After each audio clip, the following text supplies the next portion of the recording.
राज्य शासनाच्या वतीने राबवण्यात येणाऱ्या विविध जनकल्याणकारी योजनांची माहिती सामान्य माणसांपर्यंत पोहोचवणे, त्यासाठी प्रभावी प्रचार व प्रसिद्धी करण्यासाठी शिवसेनेच्या बाळासाहेब ठाकरे राज्य प्रवक्त्या प्राध्यापिका डॉ. ज्योती वाघमारे यांची मुख्यमंत्री जनकल्याण कक्षात राज्य प्रचार व प्रसार समन्वयकपदी नियुक्ती करण्यात आली आहे। प्राध्यापिका डॉ. ज्योती वाघमारे यांची 1.5 वर्षांपूर्वी शिवसेनेच्या राज्य प्रवक्तेपदी नियुक्ती करण्यात आली। तेव्हापासून त्यांनी मुख्यमंत्री एकनाथ शिंदे यांच्या शिवसेना पक्षाच्या ध्येय धोरणांची प्रभावीपणे मांडणी करून राज्यभर पक्षाचे प्रचार कार्य जीव ओतून केले। विरोधकांना सडेतोड उत्तरे देऊन त्यांनी राज्यातील महायुती सरकारची भूमिका स्पष्ट केली। नुकत्याच झालेल्या लोकसभा निवडणुकीतील त्यांनी राज्यभर प्रचाराचा झंझावात केला। या काळात त्यांनी राज्यात 53 सभा घेतल्या। त्यांची कामगिरी पाहून मुख्यमंत्री एकनाथ शिंदे यांनी त्यांची राज्य शासनाच्या प्रचार व प्रसार समन्वयकपदी नियुक्ती केली आहे। राज्य शासनाच्या विविध विभागांमार्फत जनतेच्या विकासासाठी योजना राबवण्यात येतात, मात्र त्या कल्याणकारी योजना सामान्य लोकांपर्यंत पोहोचू न शकल्याने कित्येक लोकांना त्या योजनांपासून वंचित राहावे लागते।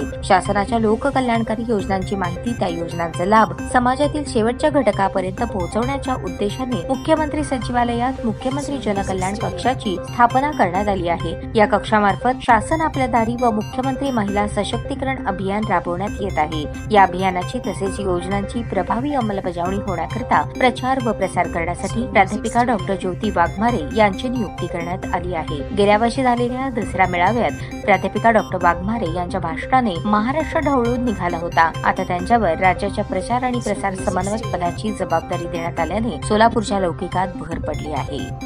ताज्या बातम्या पाहण्यासाठी प्राईम मीडिया न्यूज चॅनलला सबस्क्राईब करा आणि बेल आयकॉन प्रेस करा।